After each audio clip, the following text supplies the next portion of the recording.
இலங்கையிலே ஜனாதிபதியாக அன்ட்ரோகுமார திசாநாயக் அவர்கள் பதவியேற்கிறார். அதற்கு பிறகு ஒவ்வொரு நாளிலும் பல்வேறுபட்ட விஷயங்கள், பல்வேறுபட்ட தகவல்கள் வெளியாகி கொண்டிருக்கிறது. ஊழல் பட்டியல், அதை செய்வேன், இதை செய்வேன், அங்க போன இங்க போன இப்படியான விஷயங்கள் நடக்குது அப்படின்னு சொல்லி நிறைய தகவல்கள் சமூக வலைத்தளம் எல்லாம் பரவக்கூடியதாக இருக்குது. அது உண்மையா அல்லது இதுதான் இவர்கள் செய்ய போறோம் அப்படின்னு சொல்லிடக்கூடிய வேலைகளா என்ற பெரிய கேள்விகள் இப்போது விமர்சன பட்டியல் இருக்குது. இன்றைய நாளில் இது சம்பந்தமாகத்தான் நாங்கள் பேச போறோம். இந்த மதுபான சாலை அனுமதி பத்திரம் தொடர்பு தான் எல்லாருமே எதிர்பார்த்து கொண்டிருந்தாங்க. அந்த பட்டியல் வெளியிடுறதுல ஏன் இந்த தாமதம் என்றது நிறைய பேருக்கு அவர்கள் மீதான அதிருப்தியை கொடுத்திருக்குது. அது மாத்திரமல்ல, சில பேர் சொல்லினம் ஒரு திருமணம் நடந்தோடனே குழந்தை கிடைக்கணும் அப்படின்னு சொல்லி யோசிப்பதை போலதான் அனுரகுமார் திசாநாயக்க ஜனாதிபதியா வந்த உடனே எல்லாத்தையும் செய்யணும் என்று யோசிக்கிறோம். சரி, அந்த பக்கம் இருக்கக்கூடிய அந்த விஷயத்தை விட்டா கொழும்புல ஜனாதிபதியினுடைய மாளிகை இருக்கக்கூடிய பகுதி, அலரி மாளிகை இருக்கக்கூடிய பகுதி, இப்படியான இடங்கள் இருக்கக்கூடிய வீதிகள் எல்லாம் பாதுகாப்பு காரணங்களுக்காக வெவ்வேறுபட்ட காலங்களில் மூடப்பட்டது. அப்படி மூடப்பட்டிருக்கக்கூடிய பாதையெல்லாம் உடனே திறக்கிறேன் தானே, உயர் பாதுகாப்பில் இருக்கக்கூடிய அந்த காணிகள் எல்லாம் உடனே திறக்க முடியும் என்று சொன்னா, வடக்கில் இருக்கக்கூடிய இந்த உயர் பாதுகாப்பு வலயம் என்ற போர்வையில் மக்களுடைய காணிகள், ராணுவமும் அவர்களுடைய குடும்பமும் இப்படியானாக்கள் தான் அங்கே இருக்கணும். அதை ஏன் விடுவிக்க முடியாமல் இருக்கு? இன்னும் எத்தனை வீதிகள் மூடப்பட்டிருக்கு? அந்த வீதிகள் கூட திறக்கப்படுவதில் ஏன் தாமதம்? இப்படி நிறைய கேள்விகள் அவர்கள் மத்தியில் இருக்கு. இருந்தாலும் அதையெல்லாம் நாங்கள் இனி வரக்கூடிய நாட்களில் தான் பொறுத்திருந்து பார்க்கலாம், என்ன செய்வினம், எப்படி அது நடக்க போகுதுன்னு சொல்லி. ஆனால் சில விஷயங்கள் தொடர்ச்சியாக ஒவ்வொரு நாளிலும் வெளியாகிறது. இன்றைய நாளை பொறுத்தவரை கட்டுவாப்பட்டியில் இருக்கக்கூடிய சென்ட் செபஸ்டியார் தேவாலயத்துக்கு ஸ்ரீலங்காவினுடைய ஜனாதிபதி போயிருந்தார். அங்க போனவர்னு சொன்னா எல்லாருக்கும் ஞாபகம் இருக்கலாம், உயிர்த்த ஞாயிறு குண்டு தாக்குதல், ஒரு ஆளை ஆட்சிப்படத்துக்கு கொண்டு வரதுக்காக செய்யப்பட்டிருக்கக்கூடிய விஷயம் என்று சொல்லி நிறைய விமர்சனம் எல்லாம் அது தொடர்பில் இருக்குது. அந்த பாதிக்கப்பட்டிருக்கக்கூடிய தரப்புகள் அங்கெல்லாம் ஒரு அம்மா தன் 2 பிள்ளை, ஒரு பிள்ளைக்கு 20 வயசு, இன்னொரு பிள்ளைக்கு 13 வயசு, இதுல தான் அவர்கள் எல்லாம் இறந்தார்கள் அப்படின்னு சொல்லி கைகாட்டி சொல்லி அழக்கூடிய அந்த விஷயம் என்று இடம்பெற்றது. இவர் ஆட்சிக்கு வரதுக்கு முதலே தேர்தல் மேடைகளில் இந்த உயிர்த்த ஞாயிறு குண்டு தாக்குதல் குற்றம் சாட்டப்பட்டவர்களுக்கு எல்லாம் சரியான தண்டனையை கொடுப்பேன், அவர்களை காப்பாற்ற மாட்டேன், இதுக்கு சரியான நீதி கொடுக்கப்படும் அப்படியான விஷயம் எல்லாம் சொல்லித்தான் வந்தவர். அந்த அடிப்படையில் போயிருக்கணும். என்ன நடக்க போகுது அப்படின்றத நாங்கள் பொறுத்திருந்தான் பார்க்கலாம். கொஞ்ச நாளைக்கு முதல் எல்லாருக்கும் ஞாபகம் இருக்கலாம், ஸ்ரீலங்காவினுடைய மத்திய வங்கியின் ஆளுநர் ஒரு விசேட வர்த்தமானியினுடைய தகவல் ஒன்று வெளியிடப்பட்டிருந்தது. குறிப்பாக அவருடைய அறிவுறுத்தலுக்கு அமைய ஜனாதிபதியால் வெளியிடப்பட்டிருந்தது. செப்டம்பர் மாதம் 11ஆம் திகதியிலிருந்து இலங்கையில் இருக்கக்கூடிய மத்திய வங்கியினுடைய ஆளுநர்களுக்கான ஓய்வூதியம், ஏற்கனவே நாடாளுமன்ற உறுப்பினர்கள், அமைச்சர்கள், அரசியல்வாதிகள் அல்லது முன்பாக இருந்திருக்கக்கூடியவர்கள் அவர்களுக்கான ஓய்வூதியம் எல்லாம் நிப்பாட்டியாச்சு. அப்படி நிப்பாட்டைகளை மத்திய வங்கியினுடைய ஆளுநர்களுக்கான அந்த ஓய்வூதியம் ஏன் நிப்பாட்டப்படணும் என்று சொல்லி பார்த்தா ஸ்ரீலங்கா அந்த வங்குரோத்து நிலை அடைஞ்சு கொண்டிருந்ததானே மிகப்பெரிய சிக்கல் நம்ம எல்லாம் எங்கள்கிட்ட அவ்வளா இருக்கு, இவ்வளா இருக்கு, நிதி அச்சுடுவோம், அதை செய்வோம், இதை செய்வோம் சொல்லி சில போலியான கணக்கறிக்கை எல்லாம் காட்டித்தான் அந்த நாட்டை அந்த நேரத்தில் ஒரு சுமூகமாக கொண்டு போறதுக்கு இவை எல்லாம் முயற்சி வைக்கணும். ஒரு வழியில இவ நாட்டில் இருந்திருக்கக்கூடிய தலைவர்களுக்கு விசுவாசமா இருந்திருக்கணுமே தவிர நாட்டு மக்களுக்கு விரோதமா தான் இவை இருந்திருக்கணும். இவை சொல்லிடக்கூடிய இந்த தகவல்களால பாதிக்கப்பட்டிருக்கிறது மக்கள். அதனால நாடு அதல பாதாளத்தில் போயிருக்கிறதுன்றதை யாருமே மறக்க முடியாது. அதனால அப்படி அவர்கள் செய்ததனுடைய காரணமாகத்தான் அவர்களுக்கு கொடுக்க வேண்டிய அந்த கொடுப்பனவுகள் அல்லது ஓய்வூதியங்கள் எல்லாம் நிப்பாட்டப்பட்டிருக்கு. அது மாத்திரமல்ல, இன்னும் ஒரு குற்றச்சாட்டு இப்போது சொல்லப்படுகிறது. 2 மத்திய வங்கியினுடைய ஆளுநர்கள், முன்னாள் ஆளுநர்கள், அவர்கள் சர்வசாதாரணமாக சுதந்திரமாக இருக்கிறார்கள். உளவு பிழையம் செய்ததுக்கு பிறகும் அவர்கள் இருக்கிறார்கள். அந்த 2 பேருக்கு என்ன நடவடிக்கை அப்படின்னு சொல்லி வெளியில இருந்து நிறைய பேர் கேள்வி கேட்கினோம்.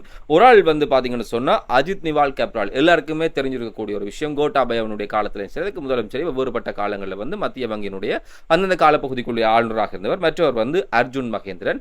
இவருடைய அந்த பிரச்சனையோடு சேர்த்தான் முன்னாள் ஜனாதிபதி ரணில் விக்ரமசிங்கே அவருடைய விஷயம் எல்லாம் பேசப்படுது. அந்த ஊழல் விசாரணைகள் ஆரம்பிக்கப்படுது. அவரையும் பிடிச்சு உள்ளுக்கு போடும் அப்படின்னு மாதிரி சொல்லப்படுது. ஆனால் இந்த 2 பேரும் மத்திய வங்கியில மிகப்பெரிய இந்த பிரச்சனைகளுக்கு காரணமாக இருக்கக்கூடியவர்கள் வெளியில சாதாரணமாக தெரியணும். அவைக்கு நீங்க என்ன நடவடிக்கை எடுக்க போறீங்கன்ற கேள்வி இப்ப எழுப்பப்பட்டு கொண்டிருக்கிறது. மக்களுக்கு இது தொடர்பான தெளிவு நிலை எப்படியோ கிடைச்சே ஆகணும். ஒரு பக்கம் இது இருக்கிற வேளையில மறுபக்கம் இந்த நாட்டின் கடன் இருக்குத்தானே, இந்த பெரிய கடனை சில பேருடைய குடும்பம் சேர்த்து வச்சுக்கூடிய சொத்து, அந்த சொத்துக்களை சுவீகரிப்பது, வெவ்வேறு நாடுகளில் கொண்டே அவை முதலிட்டிருக்கணும் அல்லது வெவ்வேறு நாடுகளில் வைப்பு செய்திருக்கணும். அதையெல்லாம் எடுத்துக்கொண்டு வந்தா இந்த பிரச்சனைக்கு ஒரு முடிவு கட்ட முடியும் அப்படின்ற மாதிரி நிறைய பேர் சொல்லிக் கொண்டிருக்கிறோம். அதுல பிரதானமாக இருக்கக்கூடிய ஒரு பட்டியல் என்பது முன்னாள் ஜனாதிபதியாக இருந்திருக்கக்கூடிய இந்த மஹிந்த ராஜபக்ஷ குடும்பம், அவர்கள் சார்ந்திருக்கக்கூடியவர்கள், அவர்களுடைய மகன் கடந்த தேர்தலில் போட்டிருக்கக்கூடியவர், இந்த பொது தேர்தலிலும் போட்டியிடுகிறார் நாமல் ராஜபக்ஷ, இவர்களுடைய பெயரெல்லாம் சேர்த்து ஒரு விஷயம் பேசப்படுது. இவையெல்லாம் என்ன செய்யணும்னு சொன்னா, அந்த பணத்தை எல்லாம் எடுத்துக்கொண்டு போய் வெவ்வேறுபட்ட இடங்கள்ல முதலிட்டு முதலிட்டிருக்கணும்.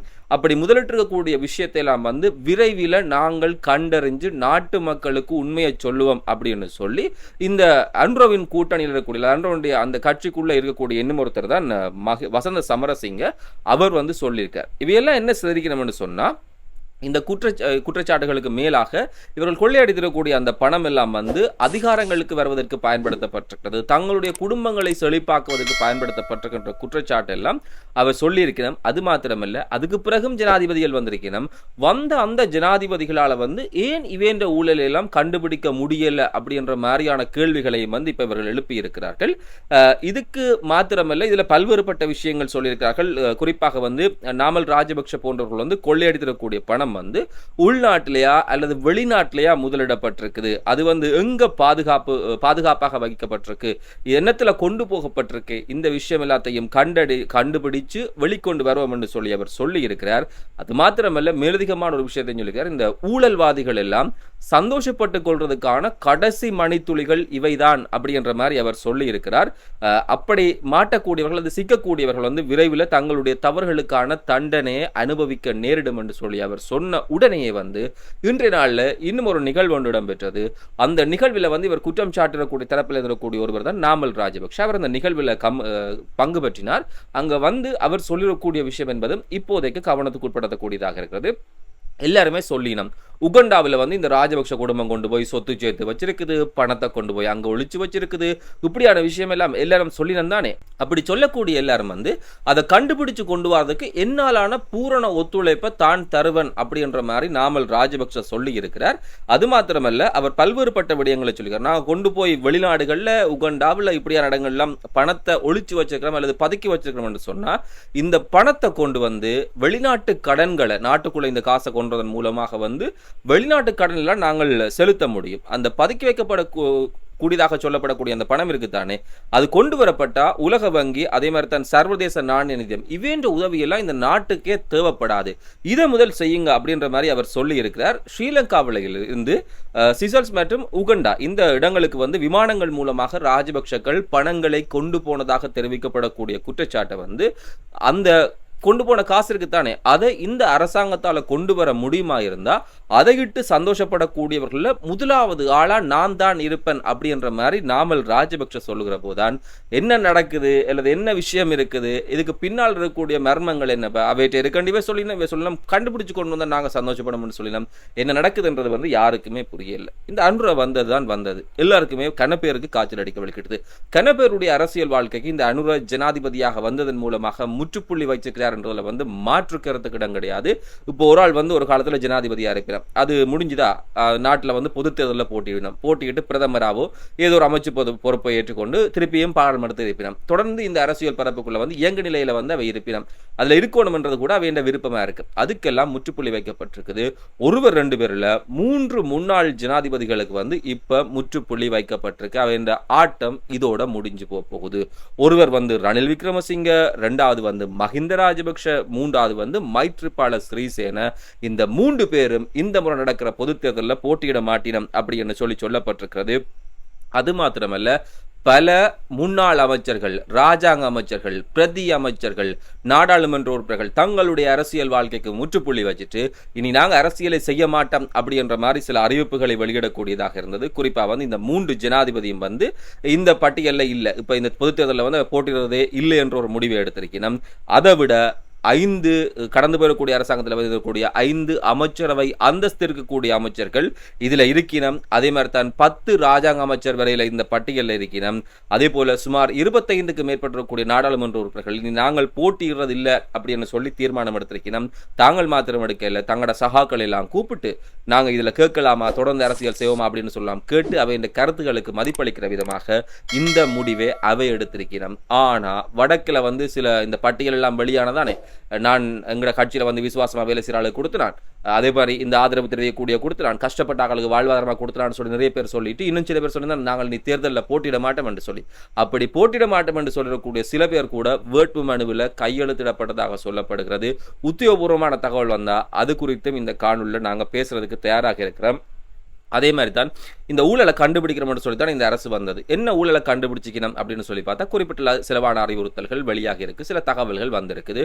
அதை விட வேறு ஒன்றுமே பெருசா வரையில்லை அப்படின்ற மாதிரி நிறைய பேருக்கு அவைக்கு தண்டனை கொடுக்கப்பட்டதா அல்லது அவர்கள் எடுத்துக்கூடிய அந்த விஷயம் எல்லாம் கைப்பற்றப்பட்டதா, அவர்களுக்கான நடவடிக்கை என்ன எடுக்கப்பட்டது என்பது தொடர்பில் மக்கள் மத்தியில் ஒரு தெளிவான நிலை இல்லை தானே. அப்படி இருக்கல முன்னாள் அரசியல்வாதிகள் அதே போல அரசு அதிகாரிகள் ராணுவ அதிகாரிகள் உட்பட 7 நபர்களுக்கு சொந்தமாக இருக்கக்கூடிய சொத்துக்களை முடக்கிற ஒரு நடவடிக்கை இப்ப ஆரம்பிக்கப்பட்டிருக்குது. 14 நாள் தான் ஆயிருக்குன்னு சொல்லி அவ சொன்னாலும் சனம் எல்லாம் நிறைய விஷயத்தை எதிர்பார்த்து கொண்டிருக்கு. அப்ப சனம் இதுக்கு மேலையும் பொறுமை காக்குமான்னு கேட்டா இல்ல. அதுக்காக இப்ப இந்த விஷயம் செய்யப்படுகிறதா இல்லையா என்பதற்கு அப்பால இந்த நடவடிக்கை ஆரம்பிக்கப்பட்டிருக்கிறது என்றது மிக முக்கியமான விஷயம். லஞ்ச ஊழல் ஒழிப்பு ஆணைக்குழு தான் இந்த நடவடிக்கையை இப்போது முன்னெடுத்திருக்கிறது. சந்தேக நபர்களுடைய சொத்துகள், அவை வங்கி கணக்குகள், காப்புறுதிகள் இவை எல்லாத்தையும் பயன்படுத்துவதற்கு தடுப்பதற்கான ஒரு நடவடிக்கை எடுக்கப்பட்டிருக்கிறது. இந்த 7 நபர்களையும் பொறுத்தவரை மாசம் நான் ஒரு சம்பளம் எடுப்பேன் தானே, அந்த சம்பளத்தை வச்சுக்கொண்டு செலவெல்லாம் போக எவ்வளவு சேமிக்க முடியுமோ அதை வச்சு தான் முதலீடையோ அல்லது ஏதோ ஒரு விஷயத்தை நான் சேமிப்பாக செய்ய முடியும். அப்படி இந்த 7 பேரையும் பொறுத்தவரை அவை எடுக்கக்கூடிய சம்பளத்தை விட அவங்க சேர்த்துடக்கூடிய சொத்துக்கும் இவை எடுக்கக்கூடிய சம்பளத்துக்கும் சம்பந்தமே இல்லாமல் இருக்குது. அது மாத்திரமல்ல, வெவ்வேறு உறவினர்களுடைய பெயர்கள் எல்லாம் இது சம்பாதிக்கப்பட்டிருக்கு அப்படின்னு சொல்லப்பட்டிருக்கிறது. இந்த விசாரணை மூலமாக இந்த விடயங்கள் எல்லாம் வெளிப்படுத்தப்பட்டிருக்கிறது. குடும்பத்தினுடைய உறுப்பினர்கள், உறவினர்கள் எல்லோருடைய பெயர்லையும் இவ்வளவு பெரிய சொத்து மதிப்பினுடைய பட்டியல் இப்போதைக்கு இருக்கிறது. ஆகவே அந்த வட்டாரங்கள் இருக்கக்கூடிய தரப்புகள்கிட்ட விசாரணைகள் முன்னெடுக்கப்படுவதாக சொல்லப்படுகிறது. அரசியல்வாதிகள் இருக்கிறோம், அவையிட்ட எல்லாம் இந்த விசாரணைகள் மேற்கொள்ளப்படுவதாக சொல்லப்படுகிறது. அரசாங்கத்தில் கடந்த அரசாங்கத்தில் 2 முக்கியமான அரசியல்வாதி இருக்கணும். அவர் 2 பேரும் எப்படி இந்த சொத்துக்களை சேர்த்துச்சினம் என்றதில் விரிவாக விவரமாக இந்த விசாரணை எல்லாம் ஆரம்பிக்கப்பட்டிருக்குது. அதை விளக்க முடியாமல் தவித்துக் கொண்டிருக்கிறார்கள். ஆகவே முதல் கட்டமா அவைக்கு எதிராக குற்றப்பத்திரம் தாக்கல் செய்யப்பட போகுது. நீதிமன்றத்துக்கு இவையெல்லாம் போக வேண்டிய ஒரு நிலைமை வருகிறது. அது மாத்திரமில்ல, அமைச்சர் தான் அடிச்சினம், நாடாளுமன்ற உறுப்பினர் தான் ஊழல் செய்திச்சினம், அதுக்கு மேல கூடிய அரசு அதிகாரிகள் தான் ஊழல் செய்திச்சினம், வெவ்வேறு பட்டாக்கள் செய்திச்சினம் சொல்லி பார்த்தா இந்த நாடாளுமன்ற அரசியல்வாதிகளுடைய சாரதிகள் இருக்கிறது தானே, அவையும் நாங்கள் என்ன தக்காளி தொக்கான்ற மாதிரி அவர்களும் நிறைய ஊழல்ல சம்பந்தப்பட்டிருப்பதாக சொல்லப்படுகிறது. அந்த இப்படியான விஷயங்கள்ல காசை எடுத்து ஒரு சொகுசு வீடு, அதே மாதிரி தான் கருவா தோட்டம் பகுதியில் நிலம் எல்லாம் வாங்கி இருக்கிறதாக ஒரு முன்னாள் அமைச்சருடைய சாரதி பற்றியும் லஞ்ச ஊழல் ஆணைக்குழுவுக்கு இப்போது தகவல் கிடைச்சிருக்கு. அது தொடர்பிலையும் விசாரணை முன்னெடுக்கப்படுகிறது. இந்த வாரத்தின் கடைசி நாளில் நீதிமன்ற நடவடிக்கை இடம்பெறுகிற போது இந்த சுகாதார அமைச்சராக இருக்கக்கூடிய கெஹலிய ரம்புக்குள்ள இம்யூனோகுளோபின் அந்த மருந்து தொடர்பிலான ஊழல் நடவடிக்கை தொடர்பில் விசாரணைக்கு உட்படுத்தப்படக்கூடிய இருக்கார். அப்படி இருக்கல அவற்றை சொத்த கணிசமான சொத்துக்களை முடக்கிறதுக்கு நீதிமன்றம் இன்னும் ஒரு 3 மாதத்துக்கு முடக்க முடியும் அப்படின்னு சொல்லி அனுமதி கொடுத்திருந்துச்சு. அதுல பார்த்தா அவை இந்த குடும்ப உறுப்பினர் எல்லாரும் சேர்த்து 16 வங்கி கணக்குகள், 5 காப்புறுதிகள், ஏறக்குறைய பல மில்லியன் கணக்கான பெறுமதியான சொத்துக்கள் இதன் மூலமாக முடக்கப்பட்டிருக்கிறது. மேலும் 3 மாதங்களுக்கான இந்த தடை உத்தரவு கொடுக்கப்படக்கூடிய வேளையில தான் மிச்சாக்களுக்கு என்ன நடக்க போகிறதுன்றதை நாங்க பொறுத்திருந்தான் பார்க்கணும். இந்த நடவடிக்கை எப்படி போக போகிறது, சொல்லிடக்கூடிய மாதிரி ஊழல் எல்லாம் ஒழிக்கப்படுமா, ஊழலுக்கு எதிரான நடவடிக்கை முன்னெடுக்கப்படுமா என்பதை நாங்க பொறுத்திருந்தான் பார்க்கணும் அப்படின்னு சொல்லிக்கல எல்லாருமே சொல்லிச்சு புதிய முகங்கள், மாற்றம், அந்த விஷயம் இந்த விஷயம் செய்யணும்னு சொல்லி எல்லாம் களமிறக்கம் சொல்லி ஒவ்வொரு கட்சியும் ஆரம்பிச்சு கொண்டிருக்கு. நேற்றைய நாளை பொறுத்தவரை தமிழ் தேசிய மக்கள் முன்னணி தன்னுடைய வேட்பாளர்கள் யாழ் மாவட்டத்தில் போட்டியிடக்கூடிய வேட்பாளருடைய பட்டியலை வெளியிட்டது. வெவ்வேறுபட்ட கட்சிகளாக இருக்குது. எதிர்பார்க்கப்படக்கூடிய ஒரு கட்சி இலங்கை தமிழரசு கட்சி. அந்த கட்சியினுடைய வேட்பாளர் பட்டியல் இன்று மாலை பொழுதுல வெளியீடு செய்யப்பட்டிருக்கு. இதை பார்த்தாலே நிறைய பேருக்கு புரியும். வித்தியாசங்களை கண்டுபிடிங்கள் அப்படின்னு சொல்வதை போலதான் இந்த விவரங்களை, இந்த பெயர்களை நீங்க கேட்டாலே என்ன நடக்கிறது என்பதை மிக தெளிவாக புரிந்து கொள்ளக்கூடியதாக இருக்கும். மாவட்டத்தில் 6 நாடாளுமன்ற உறுப்பினர்கள், 9 பேர் போட்டியிடணும். 9 பேர் கொண்ட பட்டியல் வெளியிடப்பட்டிருக்கிறது. முன்பாக நாடாளுமன்ற உறுப்பினராக இருந்திருக்கக்கூடிய சுமந்திரன், சயந்தன், சுகிர்தன், லங்கோவன், அதே போல ஆனோல்ட், சுரேகா சசீந்திரன், கிருஷ்ணவேணி ஸ்ரீதரன், தியாகராஜா பிரகாஷ், அதே போல முன்பாக நாடாளுமன்ற உறுப்பினராக இருந்தக்கூடிய சிவஞானம் ஸ்ரீதரன். இவை என்ற பெயர்கள், இவர்கள் எப்படியான நடவடிக்கையில் ஈடுபட்டவர்கள் அல்லது எந்த தரப்போடு இருக்கக்கூடியவர்கள் என்பதை புரிஞ்சு கொண்டவர்கள் இப்ப விளங்கி இருக்கும். என்ன மாதிரி இந்த வேட்பாளர் பட்டியல் போடப்பட்டிருக்கு அல்லது வேட்பாளர் பட்டியல் எப்படி தயாரிக்கப்பட்டிருக்குன்னு சொல்லி இனிமே நம்புவோம் சொல்லி நிறைய பேர் சமூக வலைத்தளத்தில் எல்லாம் தாறுமாறாக எழுத தொடங்கி இருக்கிறார்கள். இது இப்போது இருக்கக்கூடிய விவரமாக இருக்கிறது. இன்னும் பல விஷயங்கள் இனி வரக்கூடிய நாட்களில் கிடைக்கலாம் அப்படின்ற எதிர்பார்க்கக்கூடிய வேளையில அந்தந்த நேரத்தில் அந்த விடயங்களை கொண்டு வரோம். இன்னும் ஒரு காணொலியில் சந்திக்கலாம். வணக்கம்.